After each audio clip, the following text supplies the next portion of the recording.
Hi everyone, welcome to my channel, Holistic Healing Astrology. And my name is Ev Zervudakis, and I am a transformational intuitive counselor. And what I do is I use astrology and my psychic medium skills to help my clients in various areas of their life. So today, the title of our talk is going to be the 12 steps to get specific answers from your astrology chart. So I'm going to use my notes today because that will help move things along. And I'm going to look at each house and the specific area that it represents and how you could look at your astrology chart and see more details that maybe you've gotten from the reading, or just if you want to learn astrology, it's a great way to learn is to do your own, and maybe some of your friends and family, because that's how I started over 50 years ago. So it's my pleasure and an honor to work with you today. And so let's get started. I will switch the camera around so we could look at the chart. So the first thing I want to talk about is in astrology, it's very, very layered and complicated. So you could go as superficial as you'd like, or you could go as deep as you'd like. I'm a very thorough person, and I take great responsibility and pride in my work. So what I like to do is, I guess the hardest part for me is to break it down into very simple steps, like I'm teaching people in kindergarten, because I've had people say, well, how do I find the degree of that planet on my chart? And I started laughing. I said, well, you studied this for 50 years. I kind of take too much for granted. So bear with me. Please leave comments below. Give me a thumbs up if you like what you hear.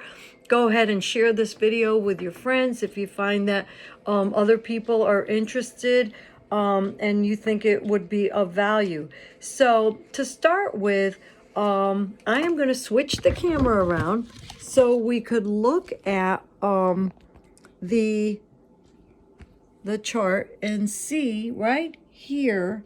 Yeah, I was hoping I could switch the camera around, and I guess I won't be able to. So I'm going to hold this up to the camera. Forgive me. And here we go.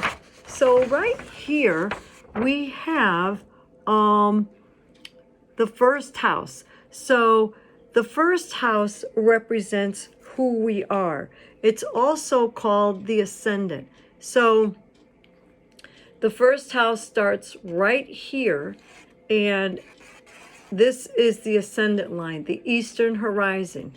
And it represents the area of life that people see. It's the mask that you wear. It's one of the most important houses in your chart. And I will go over in another video how to find where your ascendant is, where the house starts. So that's the first house. Now I'm going to backpedal a little bit and tell you that the obvious, that this is a circle, and every circle in geometry has 360 degrees. Well, if you divide 360 degrees into 12, because we have 12 houses, and we go in this direction, the way the pencil is going, every house has 30 degrees. So we start here, 1 degree, 2 degrees, 3 degrees, 4 degrees, 5 degrees, 6 degrees. And that's how we get the numbers of the degrees. Now, does your first house start at 0 degrees in a particular sign? Not necessarily. That will be for another video. So we have 360 degrees, and it's 30 degrees for each sign. And then it starts again at 0 at the second house, and it has 30 degrees. So it goes from 0 to 29 degrees, 59 minutes.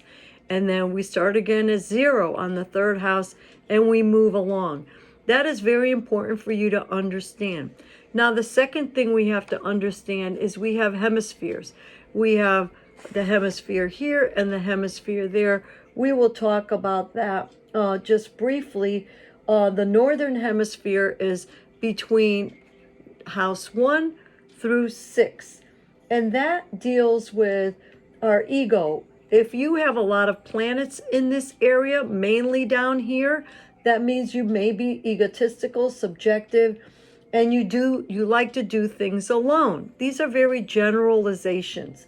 The southern hemisphere is the top part of the circle, and that has the houses 8 through 12, and that is the person is very active, objective, and externalized, and likes to work with groups. They're group oriented. They don't like to be alone. And so much different. They're polar opposites. So we also work with the Eastern and the Western. The Eastern hemisphere is the importance of communication, and that is house 4 through house 9.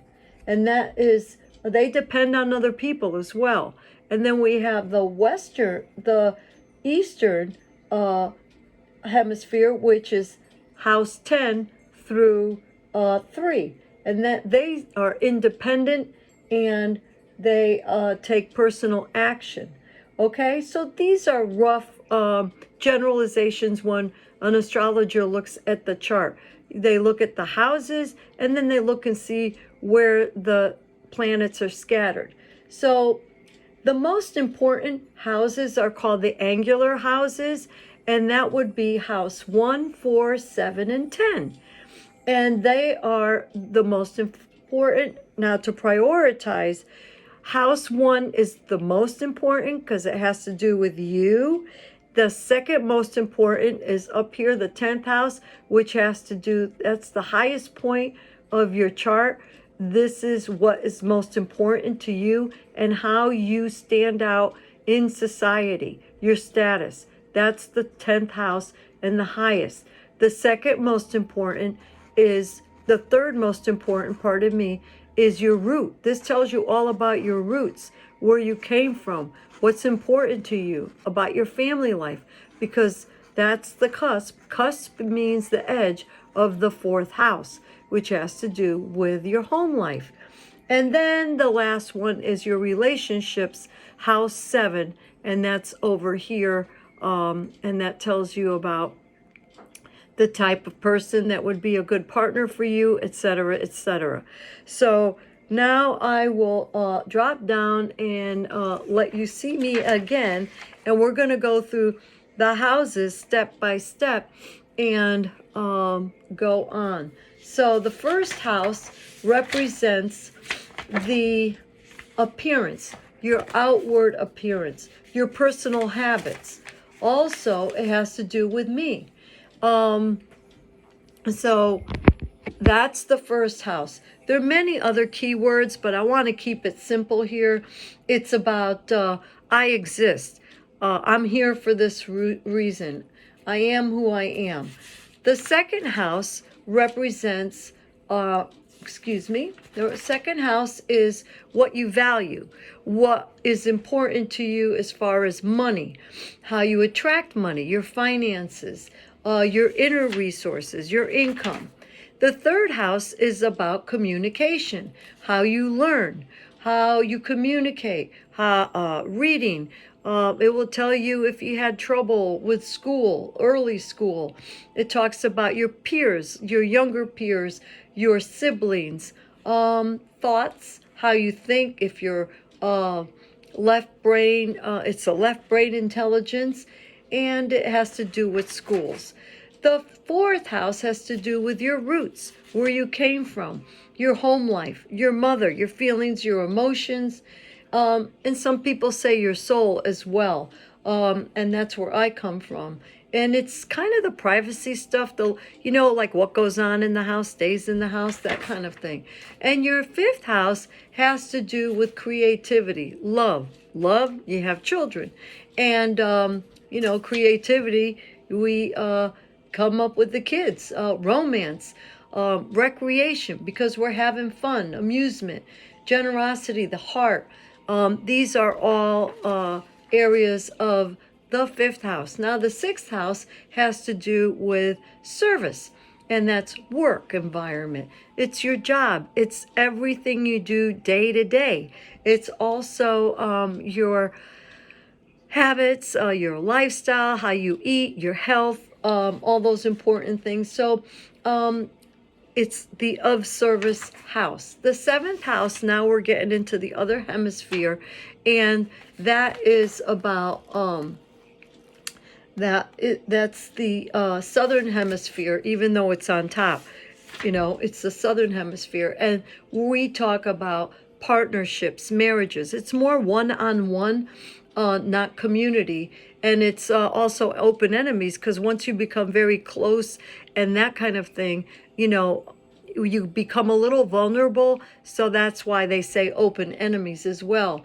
It's the house of agreements and cooperation, business dealings and contracts, that kind of thing.